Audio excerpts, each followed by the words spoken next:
ନା ଆପଣ କଣ ହାତ ଉଠାଉଛନ୍ତି କଣ ପାଇଁ? ହାତ କଣ ଉଠାଉଛନ୍ତି? ନା ନା ନା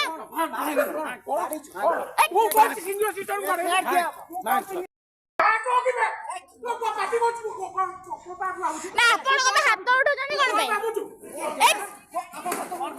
ହାତ କଣ ଉଠାଉଛନ୍ତି? ନା ନା ନା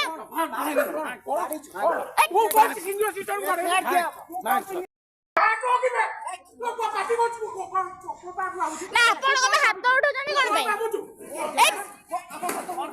ହାତ କଣ ଉଠାଉଛନ୍ତି? ନା ନା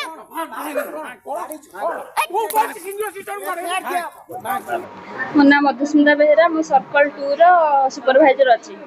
ମ୍ୟାଡ଼ାମ କହିଲେ ଦିଦି ମୁଁ ତାଙ୍କର ହାଉସ୍ର କିଛି କରିପାରୁନି, ସେମାନେ କିଛି ଡାଟା ଦେଉନାହାନ୍ତି, ଆମେ ଟିକେ ଯିବା।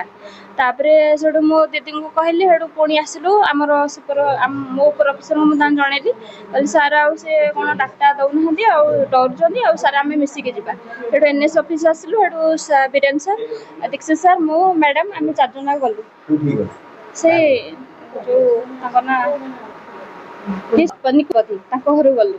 ତାର ଗଲୁ ଯେମିତି ତାଙ୍କୁ ଆଗ ନ କଲୁ, ତାପରେ ସେଠୁ ଡୋର୍ ଖୋଲା ଥିଲା, ଜଷ୍ଟ ଆମେ ପଶିଛୁ।